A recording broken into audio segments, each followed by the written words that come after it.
Hi everyone, hope you're doing well from wherever you're watching this channel, depending on your time zone. Now, if we have people who do not want peace in this country, I can tell you it is these M-Pesa bishops. They know what they are gaining from the division in this country. They don't want peace. Not all bishops. I cannot put them together. That's why I'm talking about the M-Pesa bishops. We have good men and women of God in this country who mean good for this country. But we have few pastors who are after the destruction of this country. They want more division to continue enjoying.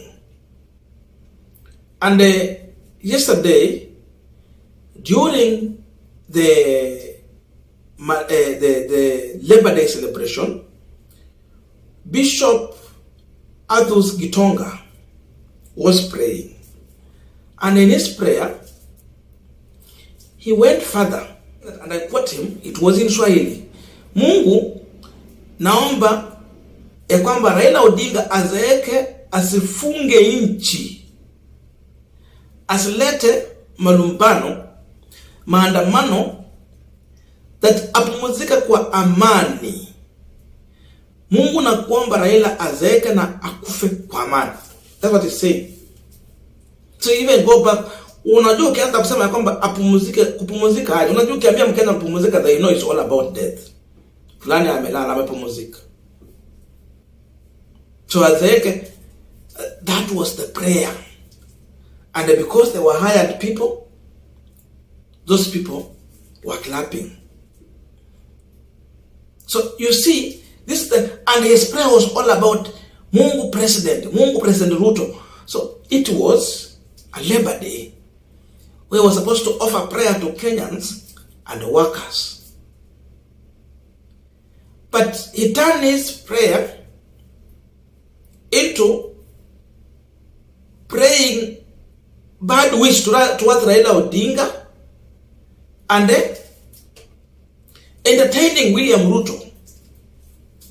ODM party reacted, and this is what they said in their party official party Facebook page.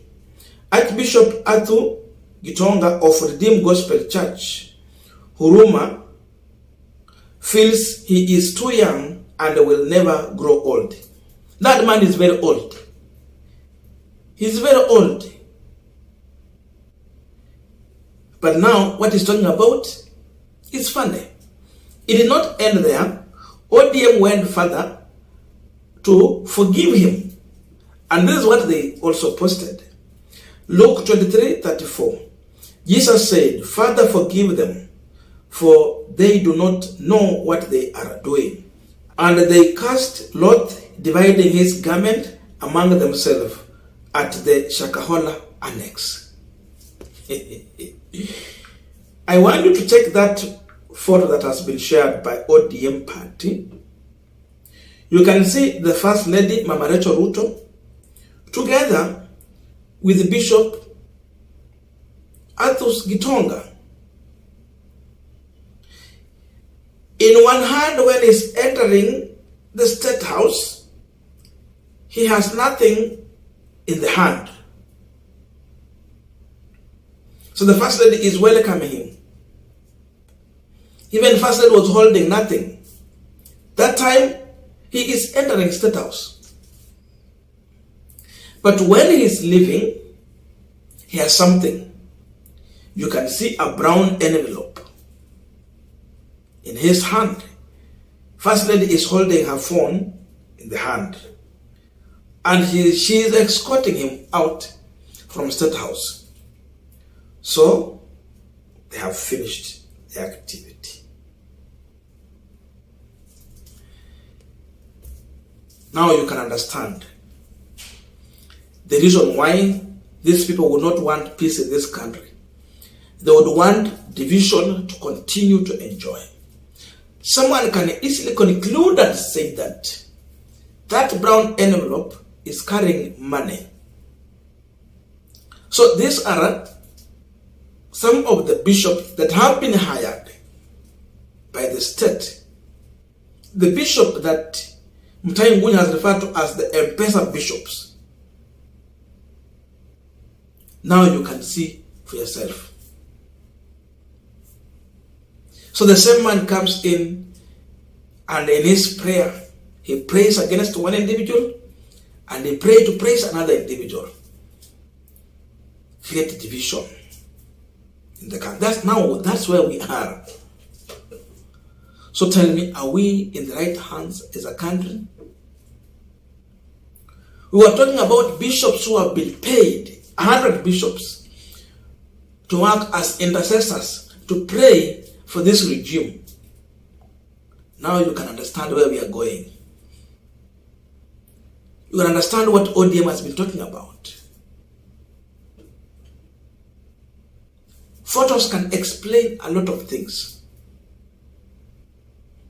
So when he speaks, you know his brown envelope, iko tayari, iko pale. He knows that his place is in the State House. He has been hired to say so. That is why Raila now is talking about Shakahola Annex. So the State House has earned a new name. We have the Shakahola massacre in a Kilifi County. But now we have another Shakahola Annex. That one, State House. So even when Raila Odinga called for mass action, when he called for demonstration, the demonstration has been all about people. The freedom me and you, we are enjoying today. The freedom of speech that I can come here even on this channel to speak to you, it was achieved through mass action. People were beaten, people demonstrated against the authoritarian regime for us to get this freedom. So when I talk about these people, you know, those people who were against Jesus, they actually took his garment and they torn it. They were dividing the garment among themselves when they crucified Jesus. But still, forgive them. So today they are demonizing Raila Odinga, who brought a lot of freedom we are having today. I had explained in the other video about the devolution we are having today. The speech you can speak anywhere today. You can call William Ruto many names the way you want, in as much you feel that what he's doing is wrong. You can call him, you can address him. But in your era, you cannot mention even the name Moi. You could not try. We have come from far. So this confirms the people Raila had talked earlier in the press briefing. We analyzed it in yesterday at 6:30. We released that video.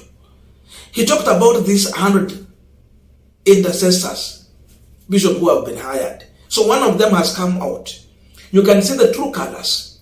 You can understand the person who hired.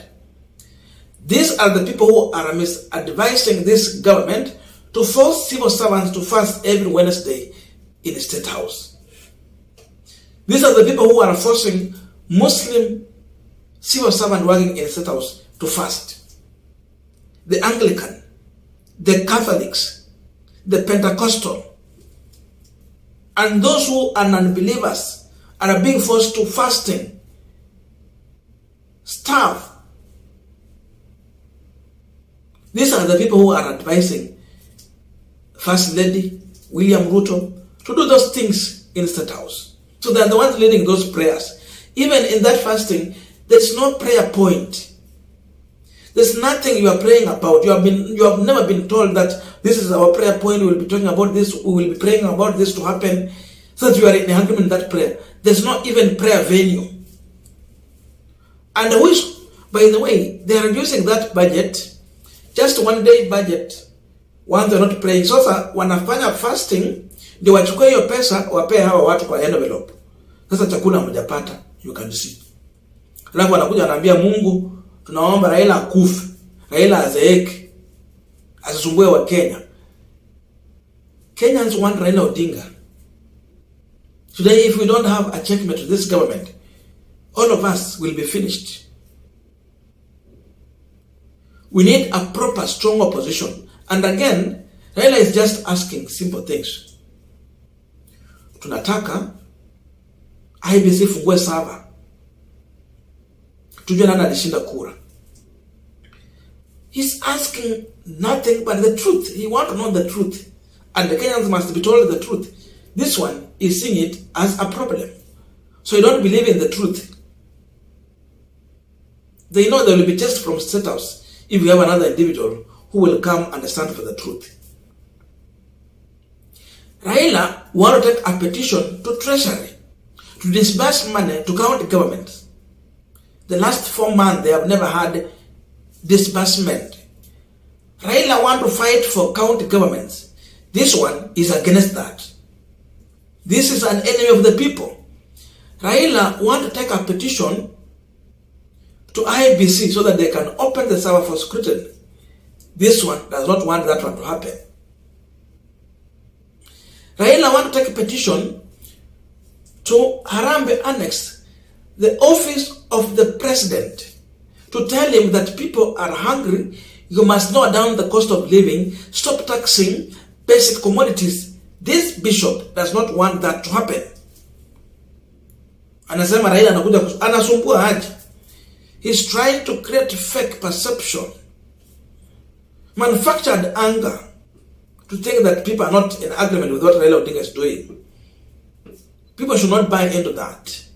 Now you can understand those people that Raila has been talking about. Raila said that we have more people who should be linked to Shakahola massacre. There are many bishops associated with the State House. So they are now coming out. You can see their true colors. Their behavior is now being seen very clear. Their appetite. They are now fighting someone whom they believe that if we take over, they will have no space to be lying to people, no space in the State House to go and create Shakahola in the State House.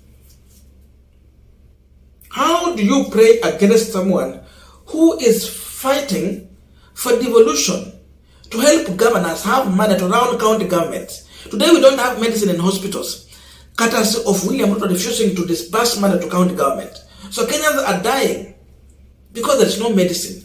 Then someone come in and make a jokingly prayer. We cannot buy into that.